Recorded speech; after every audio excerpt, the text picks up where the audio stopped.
October 14th, 2021. My name is Ethan Brooks, and I had spent 12 years working as a forest ranger in Black Hollow National Forest.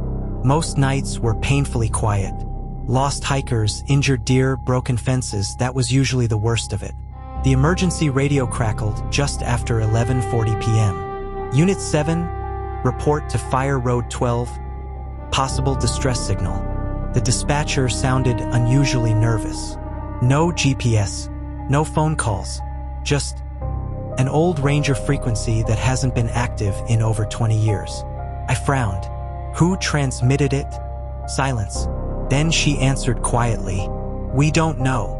The signal had lasted only 6 seconds. A man's voice, barely understandable. "Don't let them see your flashlight." Then the transmission ended.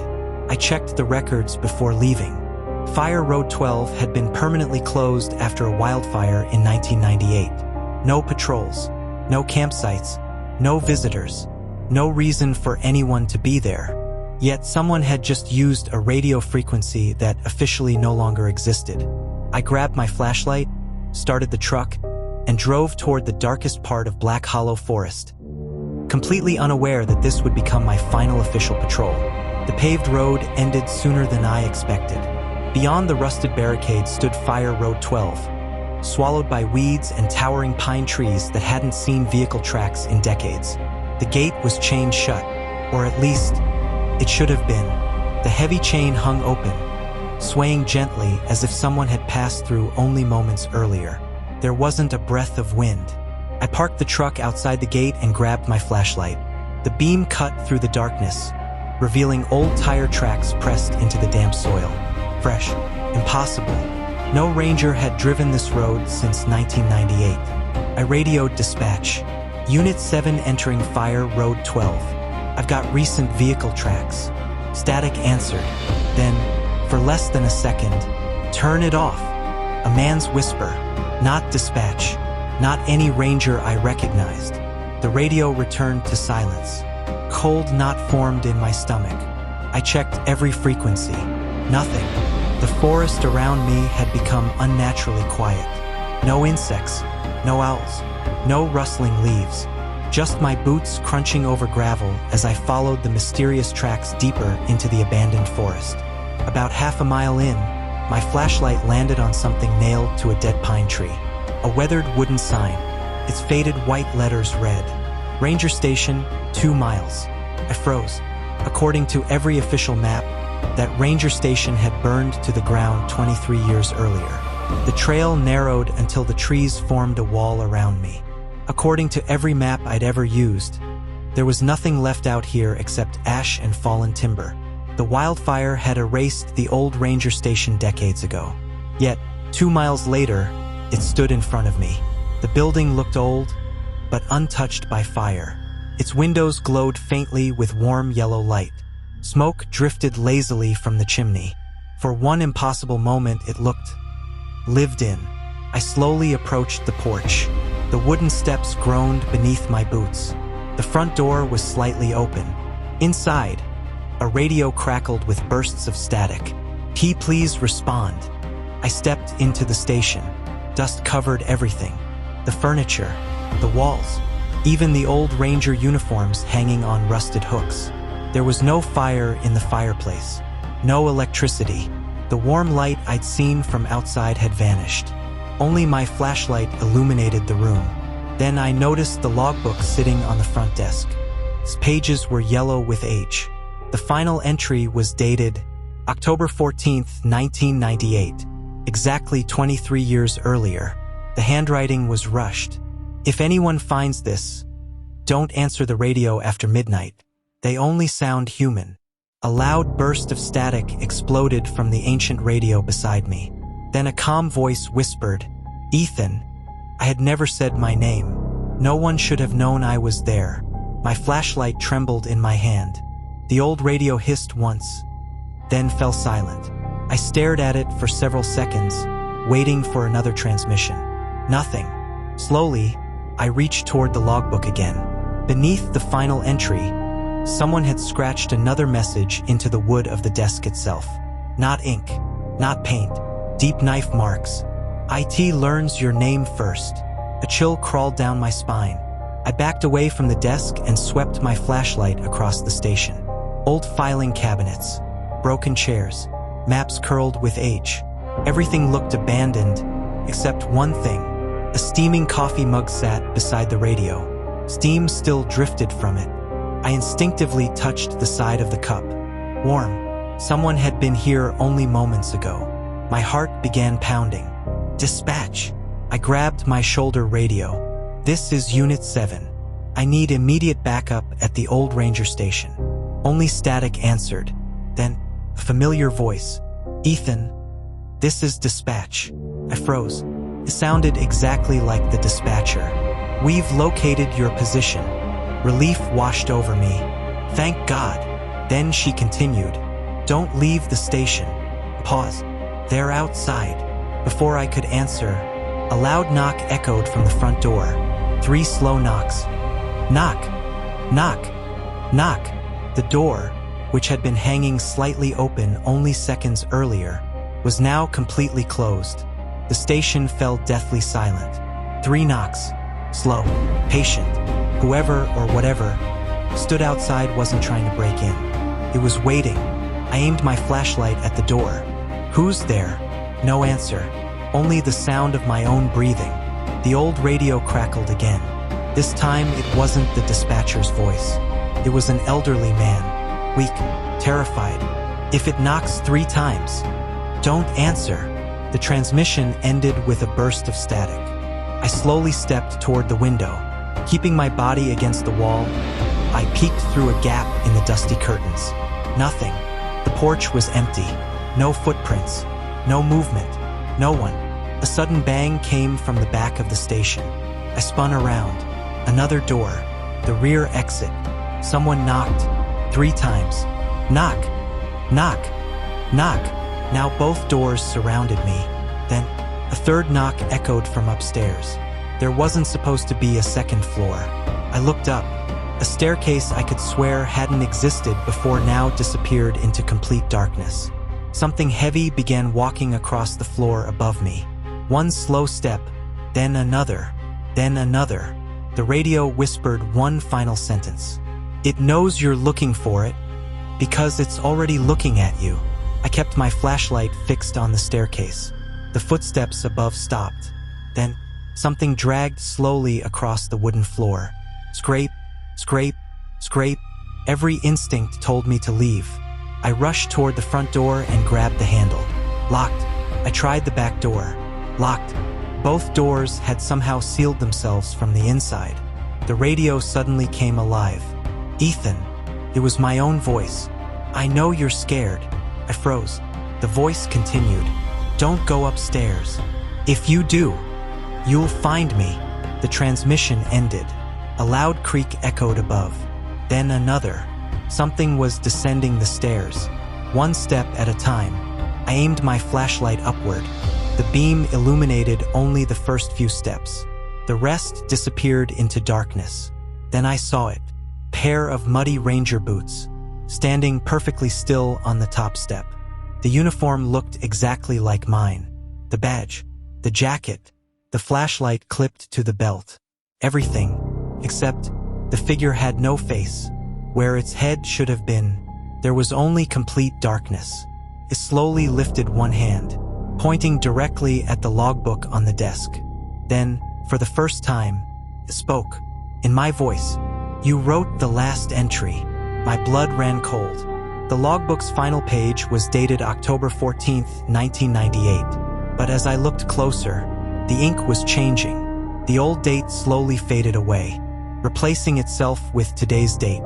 October 14th, 2021. I stared at the logbook. The ink was still moving, letter by letter, as if an invisible hand were writing across the page. October 14th, 2021. Then another line appeared. 11:58 p.m. Below it, my name, Ranger Ethan Brooks. I hadn't touched the pen. I slowly stepped backward. No! The faceless ranger remained frozen halfway down the staircase, still pointing toward the book. Then another sentence wrote itself. He ignored the warning. A second line followed. He answered the radio. My breathing became shallow. Every sentence described exactly what I had done since entering the forest. The next line began writing. Slowly, painfully, at 12:03 a.m. The words stopped. The page remained blank after that, as if it were waiting for the rest of the story to happen. Suddenly, the station lights flickered. Not electric lights, old oil lanterns mounted along the walls. One by one, they ignited by themselves. Warm orange light filled the room. The faceless ranger was gone. The staircase was empty. Then I noticed something impossible. A family photograph hanging above the fireplace. 3 forest rangers stood together, smiling at the camera. One of them was me. The photograph was dated October 15, 1998, 23 years before I was ever hired. And beneath the picture, written in faded black ink, were 4 words that made my stomach drop. "Welcome back, Ethan." I tore the photograph from the wall. My hands were shaking so badly I nearly dropped it. 3 rangers. One was me, or someone who looked exactly like me. Same face, same uniform, same name tag, Brooks. The date beneath the picture still read October 15, 1998, 23 years before I had ever worn a ranger badge. Behind me, the old radio clicked. Once, twice, then a calm male voice spoke. "You finally found it." I turned. The station was empty. "Who's there?" "You've been asking the wrong question." The voice sounded tired, almost sympathetic. "You should be asking which Ethan you are." My pulse pounded in my ears. The photograph suddenly slipped from my fingers. It landed face down. When I picked it back up, there were only 2 rangers in the picture. The version of me had vanished, as if he had never existed. A cold breeze swept through the station. The logbook slammed shut by itself. Every lantern went out. Darkness swallowed the room. Only my flashlight remained. This beam landed on the far wall. Someone had written a message there in fresh mud. "Don't let him leave the forest." Before I could process it, a truck engine roared outside. Headlights flooded through the dusty windows. Relief hit me like a wave. Another ranger. Backup. I sprinted to the front door and threw it open. A white Forest Service truck idled in front of the station. The driver's door slowly opened. A ranger stepped out. He looked exhausted, covered in dirt, his face pale with fear. Then he looked directly at me and whispered the words that made my blood freeze. "You're 23 years late." The ranger stopped a few feet away. His uniform was torn. His face was streaked with soot and dried blood. He looked at me with the expression of someone who had already watched this happen before. "You're 23 years late. What are you talking about?" I demanded. He slowly removed his hat. "My name is David Keller." The name hit me immediately. David Keller, the ranger who had officially disappeared during the Black Hollow wildfire in 1998. His body had never been found. I took a step back. "That's impossible." "I know." His eyes drifted toward the station behind me. "It's already started again." "What has?" "The replacement." A knot formed in my stomach. He pointed toward the station. "The forest never lets anyone leave. It lets them think they escaped." I tightened my grip on the flashlight. "Then who walked out?" David looked straight into my eyes. "You." A freezing wind swept through the trees. The station door slammed shut behind me. When I turned, every window was dark. The building looked abandoned once again. No lanterns, no radio, no photograph, nothing. David grabbed my arm. "We have to leave. Now." We hurried toward his truck. I reached for the passenger door. Then, the radio inside his truck switched on by itself. Static filled the cab. A calm voice whispered, "David." He froze. The color drained from his face. Very slowly, he looked into the rearview mirror. I followed his gaze. Someone was already sitting in the back seat. A forest ranger, wearing my uniform, smiling. I spun around. The back seat was empty, completely empty. I looked at David. His breathing had become rapid. You saw him too? I nodded slowly. What was that? David started the truck without answering. The engine roared to life. We don't stop. We don't look back. We don't answer the radio. He slammed the truck into gear. We sped down the abandoned fire road, branches scraping against both sides of the vehicle. I kept checking the rearview mirror. Nothing. Just darkness swallowing the road behind us. Then, the radio clicked. Once, twice. David reached over and switched it off. It switched itself back on. Static. A familiar voice. Mine. Ethan. Don't trust David. David's hands tightened around the steering wheel. Don't listen. The voice continued. He left us here. He always leaves. David shouted over the radio. It's lying. The transmission suddenly changed. Now it was another voice. A little girl. Soft. Crying. Please. Don't leave me in the forest. David's face turned white. No. He whispered. No. Not again. The truck hit something. Hard. We skidded sideways across the muddy road before stopping inches from a massive pine tree. Silence. I stepped out first. There was nothing on the road. No animal. No fallen branch. Nothing we could have hit. Then my flashlight landed on fresh footprints leading into the trees. 2 sets. One belonged to David. The other matched the tread pattern of my own ranger boots. The problem was, they were walking away from the truck, and they had been made before we ever arrived. I knelt beside the tracks. Fresh. The mud was still wet around the edges. One trail belonged to David. The other matched my boots perfectly. Same tread, same size, same spacing. I looked down at my feet. My boots were covered in clean road dust. They hadn't touched this mud. David whispered behind me, "Don't follow them." Why? Because they want you to. I shined my flashlight deeper into the forest. The footprints disappeared between the trees. About 50 yards ahead, another flashlight switched on. Its beam flashed exactly 3 times. Flash, flash, flash. Someone was standing out there. The silhouette wore a ranger's uniform. My uniform. He raised one hand, then motioned for me to come closer. David grabbed my shoulder. That's not you. It isn't human anymore. The figure slowly turned and walked deeper into the forest. Its flashlight continued swinging through the darkness. Couldn't explain it, but something inside me wanted to follow, almost like I already knew where it was going. Then the truck's dashboard clock changed by itself. 12:03 a.m. My blood froze. That was the exact time the mysterious logbook had stopped writing. The unfinished sentence echoed inside my head. At 12:03 a.m., before either of us could move, the radio switched on one final time. No static, no interference, only a calm voice. It was mine. I finally remembered where I buried them. The words echoed through the forest. I finally remembered where I buried them. The radio went dead. Neither of us spoke. David stared into the darkness, his face drained of color. You heard that too? I nodded. I've never buried anyone. David looked at me with genuine pity. Maybe. This version of you hasn't. Before I could ask what he meant, the mysterious ranger's flashlight appeared again between the trees. Closer this time. It flashed once, then remained perfectly still, almost inviting us. Against every instinct, I followed. David cursed under his breath but came after me.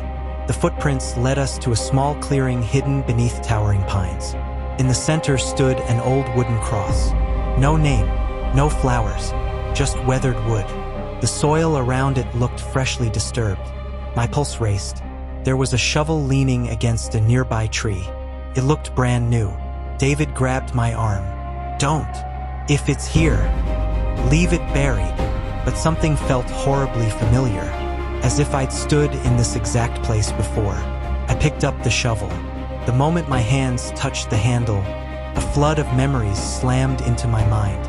Rain, screaming, smoke, a body wrapped in a ranger's tarp, my own hands digging through the mud. I dropped the shovel and stumbled backward. No, that's not my memory. David whispered, That's the forest giving them back. The ground beneath the cross suddenly shifted. A low thud echoed from below. Then another. Something was knocking from underneath the earth. 3 slow knocks. Knock, knock, knock. The knocking stopped. Silence swallowed the clearing. David slowly backed away from the grave. We're leaving. Now. But I couldn't move. The wooden cross, it wasn't standing anymore. It had turned. Slowly. Until it pointed directly at me. A freezing wind rushed through the trees. The soil beneath the cross cracked open. A pale hand emerged from the earth. Then another. Neither looked human. Their fingers were far too long. The skin looked gray, stretched tightly over bone. I stumbled backward. The ground suddenly collapsed beneath my feet. I fell into the open grave. Hard. My flashlight rolled across the dirt before stopping against an old metal box. David shouted from above. Ethan, don't open anything. Too late. The rusted latch had already snapped open. Inside were dozens of cassette tapes. Every tape had a date. Every tape had a ranger's name.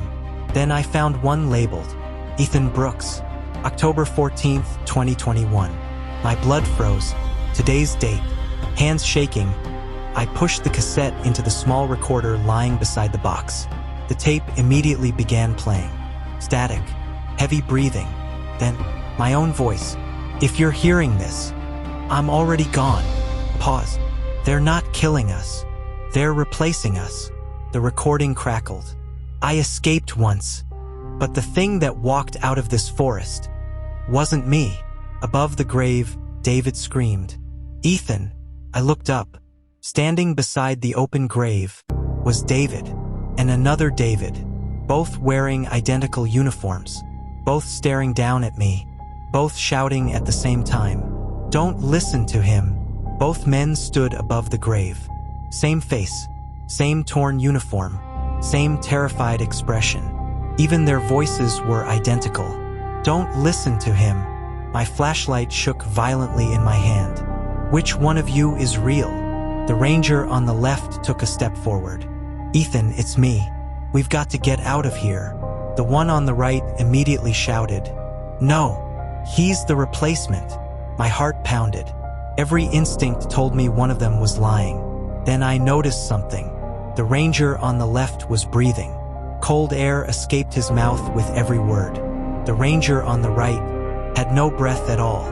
His chest never moved. He simply stared at me, smiling, very slowly. The smiling ranger raised one finger and pointed toward the cassette recorder still playing beside me. My own recorded voice returned. If there are 2 of them, watch their shadows. I swung my flashlight toward the ground. The first David cast a normal shadow across the dirt. The second had no shadow, only darkness pooling beneath his boots. The smiling ranger finally laughed. A deep, unnatural sound echoed through the forest. His face began to change. The skin stretched. His eyes sank into empty black sockets. His mouth split wider than any human jaw should. Then, in my own voice, it whispered, "You finally remembered." Every cassette inside the metal box suddenly began playing at once. Hundreds of desperate voices filled the clearing. Every missing ranger, every final radio call, every scream, and beneath all of them, one sentence repeated over and over. Only one of you is leaving Black Hollow tonight. The voices stopped all at once. Silence crashed over the clearing. The shadowless thing smiled wider. Then it stepped backward and vanished into the darkness between the trees. The real David grabbed my arm. "Forget it. We have to leave." We climbed out of the grave and ran. Branches tore at our uniforms as we sprinted through the forest. Behind us, hundreds of footsteps followed. Not fast, not slow, just keeping pace, as if they knew we couldn't escape. The truck finally came into view. David threw me the keys. "You drive." I didn't argue. The engine roared to life. The tires spun wildly through the mud before finding traction. We sped down Fire Road 12 as fast as the truck would go. For nearly 5 minutes, neither of us spoke. Then, the trees suddenly disappeared. We burst onto the main highway. Streetlights, power lines, civilization. Relief flooded through me. We made it. David didn't answer. I looked over. The passenger seat was empty. The door was still locked from the inside. I slammed on the brakes. The truck skidded to a stop. No! I searched the road behind me. There were no footprints, no second set of tire tracks, no sign that David had ever been inside the truck. Only one thing remained, his old Ranger badge, lying on the passenger seat. The engraving caught my flashlight. David Keller, missing since October 15th, 1998. A cold voice suddenly came from my shoulder radio. Clear, calm, official. Unit 7. This is dispatch. We've confirmed there has never been a ranger named David Keller assigned to Black Hollow. Then, after a long pause, the dispatcher quietly added, but there was an Ethan Brooks. He disappeared there 23 years ago. Couldn't breathe. The dispatcher repeated herself. There has never been a ranger named David Keller assigned to Black Hollow. But there was an Ethan Brooks. He disappeared during the October 1998 wildfire. The radio fell silent. I looked down at the badge still resting on the passenger seat. Felt cold enough to burn my skin. I pulled out my wallet. My Forest Service ID. Ethan Brooks. Issued 2013. Everything looked normal. Then, the photograph slowly began to fade. The face on my ID wasn't mine anymore. It was the same faceless ranger I'd seen standing on the staircase. I dropped the card onto the dashboard. The truck's GPS suddenly rebooted. The screen flashed once. Instead of the highway, it displayed an old hand-drawn map of Black Hollow Forest. A blinking red dot marked my location. Only, the dot wasn't on the highway. It was still inside Fire Road 12. Exactly where the abandoned ranger station should have been. No! I looked through the windshield. Streetlights, telephone poles, passing cars. Everything looked perfectly normal. Yet the GPS insisted I had never left the forest. My phone vibrated. One new voicemail. No caller ID. Length 006. My hands trembled as I pressed play. Static. Then my own voice whispered, "Ethan, you forgot something." A pause. "You're still buried." The message ended. At that exact moment, every passing car on the highway disappeared. The streetlights blinked out. The road ahead dissolved into darkness. And, standing in the center of the empty highway, was the abandoned motel from 23 years ago. Its flickering neon sign buzzed softly. Vacancy. One room number glowed brighter than the others. 13. I slammed on the brakes. The truck stopped only a few feet from the motel. Couldn't be here. I just left Black Hollow. The motel stood exactly as it had in my nightmare. Flickering neon, broken windows, a cracked sign reading, Black Hollow Motel. Only one room had a light on. Room 13. The shoulder radio crackled. "This is dispatch." Their voice was perfectly calm. "Ethan, your shift isn't over. I left the forest." Pause. "No, you only left the ranger station." Cold sweat ran down my neck. I looked in the rearview mirror. The highway was gone. Behind me stretched nothing but dense pine trees. Black Hollow Forest. Again, the truck engine suddenly died. The headlights switched off. Only the motel's glowing vacancy sign illuminated the darkness. Then, room 13's curtain moved. Someone was standing inside, watching me. The figure slowly raised one hand, not to wave, to beckon. "Come inside." I forced myself to look away. Instead, I grabbed the old cassette recorder from the passenger seat. The tape I'd found in the grave had reached its final seconds. My recorded voice whispered one last warning. "If you're seeing the motel, it's already chosen you." The tape clicked, stopped. At that exact moment, a hotel room key slid underneath the truck's driver's door. Old brass, attached to a faded wooden tag. Burned into the wood was a single number, 13. I stared at the brass key lying beside my boot. 13. It looked ancient. The metal was scratched, stained, and cold enough to numb my fingers. I never touched it. It lifted by itself, slowly, as if invisible fingers had picked it up. The key floated toward the motel entrance. The front door creaked open. Warm yellow light spilled across the cracked pavement. Every instinct screamed at me to run. Instead, I heard footsteps behind me. Crunch, crunch, crunch. I turned. The forest was full of people. Dozens. Men, women, children. Every one of them stood perfectly still between the trees. None of them had faces, just smooth, pale skin where their eyes and mouths should have been. Then, every faceless head turned toward room 13 at the same time, waiting, watching, almost expecting me to go inside. The motel lobby was silent. Dust floated through the air. An old reception bell sat on the counter. The guest register was open. Only one room had a name beside it. Room 13. Guest, Ethan Brooks. Check-in, October 14th, 1998. No checkout date. My stomach tightened. I had never stayed here. A slow ding echoed behind me. The reception bell had rung by itself. I looked up. An old television behind the counter flickered to life. Black and white security footage filled the screen.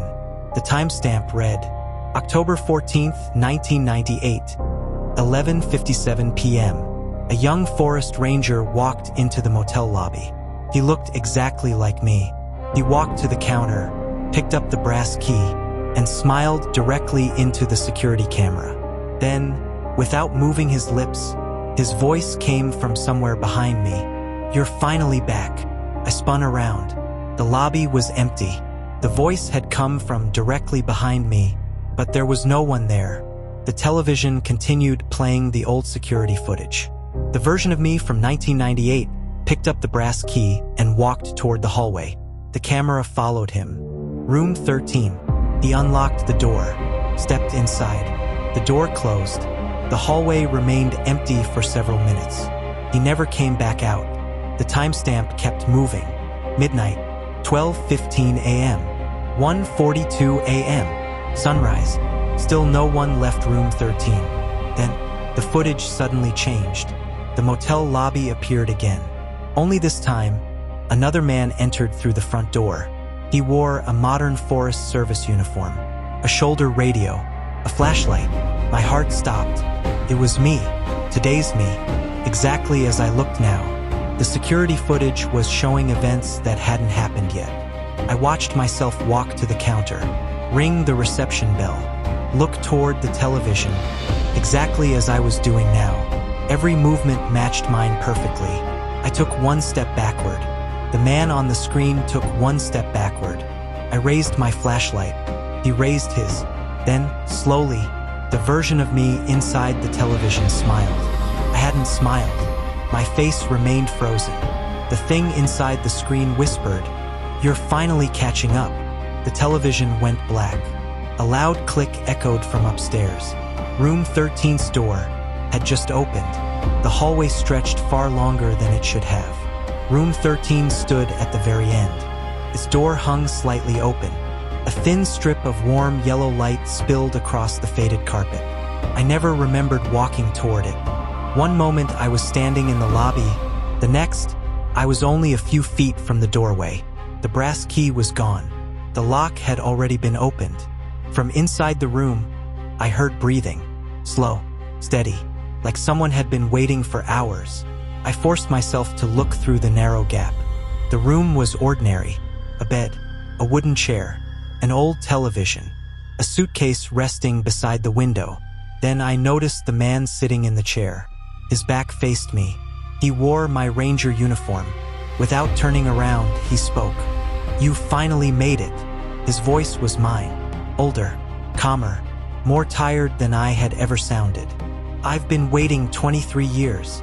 I couldn't answer." He slowly stood. The room lights flickered once. He turned around. It was me, not a monster, not a faceless creature. Just me, only older. His hair was streaked with gray. Deep scars crossed his face. His eyes looked completely exhausted. He smiled sadly. "I tried to leave. It doesn't let us." I whispered, "What are you?" He looked directly into my eyes. "I'm what's left. After you survive." Before I could move, the motel door slammed shut behind me. The lock clicked. Outside the window, dozens of faceless figures silently gathered in the parking lot. All of them were staring at room 13, waiting for only one Ethan Brooks to walk back out. The older version of me stood silently in the center of room 13. Outside the window, dozens of faceless figures remained perfectly still, watching, waiting. The older Ethan sighed. "They're not here for me. They're here for you." I clenched my fists. "I don't understand." "You will." He slowly opened the old suitcase lying beside the bed. Inside were dozens of Forest Service badges. Every badge belonged to a missing ranger. Everyone was covered in dried mud. At the very bottom lay my own badge, the one I was still wearing. I instinctively reached for my chest. My badge was gone. The older Ethan held it up. "You lose this, and the forest owns you." A loud knock echoed through the motel. 3 slow knocks. Every faceless figure outside simultaneously turned toward the hallway. The older Ethan closed his eyes. "They're coming." The motel lights flickered. The walls groaned. Heavy footsteps filled the corridor outside room 13. Not one pair, hundreds. They stopped outside the door. Complete silence. Then, someone spoke from the hallway. "Ranger Brooks." It was the dispatcher's voice. "We found you." Another voice followed. "David Keller." "Ethan, don't open the door." Then another. "My mother." "Ethan, please." Then my father's voice. Then my own. Every person I'd ever known began calling my name from the other side of the door. The older Ethan whispered, "None of them are real." The doorknob slowly began to turn. Once, twice, then it stopped. A tiny folded piece of paper slid underneath the door. I picked it up. Only 5 words were written inside. "Which Ethan will survive tonight?" I read the note again. "Which Ethan will survive tonight?" The paper crumbled in my trembling hands. I looked at the older version of myself. "If you're me, then who am I?" He gave a tired smile. "That's the wrong question. The real question is, which one of us still belongs outside?" The knocking returned, harder this time. The motel walls shook. Cracks spread across the ceiling. Outside, every faceless figure slowly raised one arm, pointing directly at the door. Waiting. The older Ethan walked toward the window. "I've tried this hundreds of times. Every version of us makes a different choice. And every version thinks they're the original." I felt the room spinning. "Hundreds? How many times has this happened?" He looked at me with empty eyes. I stopped counting after the first century. My heart nearly stopped. "That's impossible." "So is this place." The lights suddenly went out. Darkness swallowed the room. Only one thing remained visible: the motel mirror. Its surface glowed with a pale silver light. Neither of us was reflected in it. Instead, the mirror showed the ranger station, the abandoned one. Inside, a young ranger sat at the desk, writing in the logbook. I recognized him instantly. It was the Ethan Brooks from 23 years ago, the same one from the old security footage.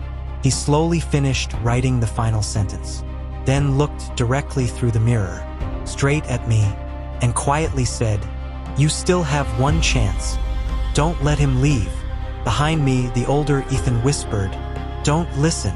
I turned toward him, but he was gone. The motel room was suddenly empty, except for one open door leading into complete darkness. And from somewhere inside that darkness, my own voice called my name. I stepped through the doorway. The darkness disappeared instantly. I was back inside the abandoned ranger station. The same desk, the same cracked walls, the same logbook. Only this time, someone was already sitting in my chair. He looked younger. No gray hair, no scars, no exhaustion. Just an ordinary forest ranger. Me, the original Ethan Brooks. He slowly closed the logbook and looked up. "I've been waiting." "For which version?" He smiled faintly. "For the one who finally asks the right question." I swallowed hard. What is the right question? He stood and walked toward the dusty window. You've been asking how to escape. He looked back at me. But nobody ever asks what we're escaping from. The room suddenly shook. A deafening roar echoed through the forest. The windows exploded inward. Cold wind filled the station. Outside, the forest was gone. Only endless darkness remained. Floating inside that darkness were hundreds of ranger stations, hundreds of abandoned motels, hundreds of room 13s, each one connected by invisible trails of light. Inside every building, another Ethan Brooks.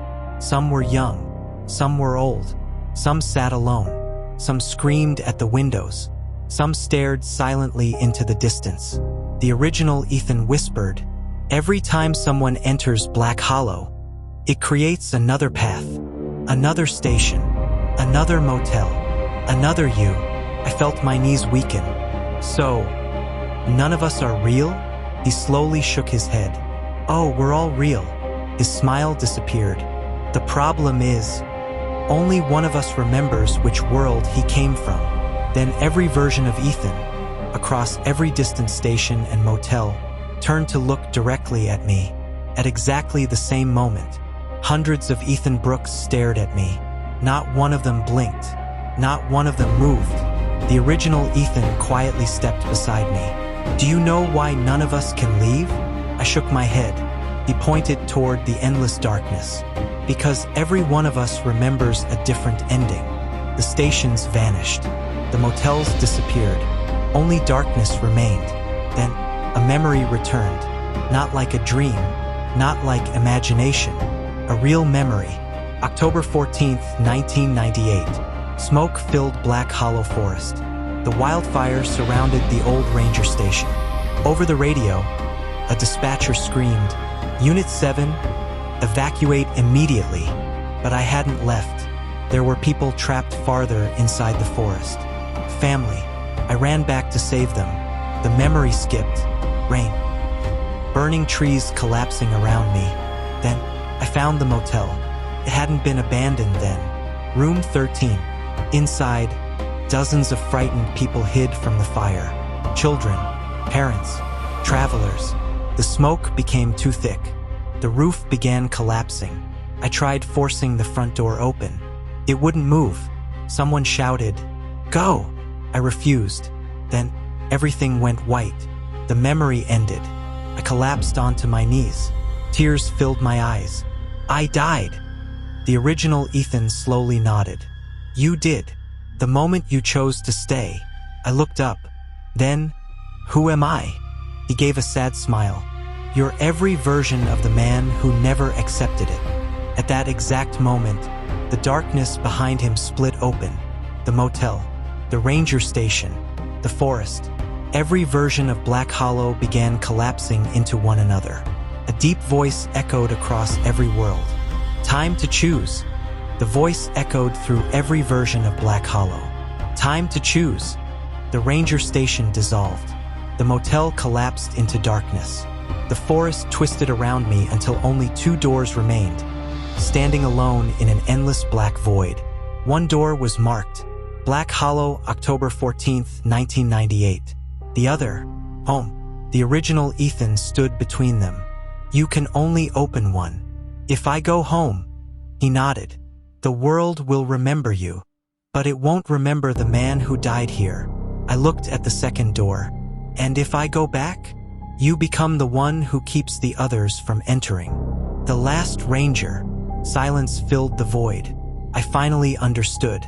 There had never been a monster controlling Black Hollow. Every faceless figure, every voice, every impossible place had been created by people like me, people who refused to let go of the moment they died. I slowly closed my eyes. For the first time, I accepted the truth. I never escaped the fire. The original Ethan smiled, a peaceful smile. Then he quietly stepped backward and disappeared. I walked toward the door marked home. My hand touched the handle. The darkness around me shattered like glass. 3 days later, search teams recovered human remains beneath the ruins of the old Black Hollow Ranger Station. Dental records confirmed the identity. Ranger Ethan Brooks, missing since October 14, 1998. The official report concluded that the young ranger had died while trying to save trapped civilians during the wildfire. A memorial was built near the old fire road. Visitors sometimes leave flowers. Others leave old ranger badges. But every October 14th, just after midnight, forest rangers still receive a 6-second transmission on a frequency that no longer exists. A calm voice says only one sentence: "Don't let them see your flashlight." Then the radio falls silent. Forever, the darkness shattered. I opened my eyes. Morning sunlight poured through the windshield of my Ranger truck.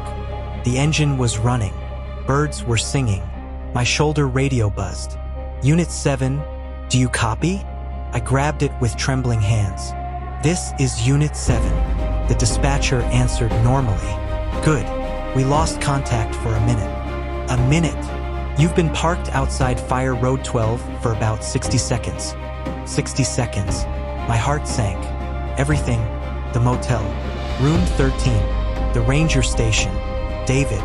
The grave. Had taken only 1 minute. I looked toward the abandoned gate. It was chained shut, exactly as the record said it should be. No footprints. No motel. Nothing. I laughed nervously. Maybe it had all been a hallucination. I started the truck and drove away without looking back. 2 weeks later, I resigned from the Forest Service. I moved across the country, never spoke about Black Hollow again. Years passed. Eventually, I convinced myself it had never happened. Until one rainy evening, someone knocked on my apartment door. 3 slow knocks. Knock, knock, knock.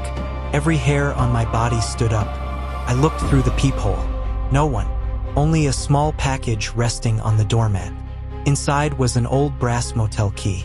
Attached to it was a faded wooden tag. 13. Beneath it lay a single folded piece of paper. In familiar handwriting. My handwriting. It read, "Thank you for taking my place." 1 year later, a new forest ranger was assigned to Black Hollow National Forest. His name was Ryan Carter. On his first night patrol, dispatch called him over the radio. "Unit 12, check Fire Road 12. Ryan frowned. "I thought that road was permanently closed." "It is." "Then why am I going there?" There was a long pause. "We've received another distress signal."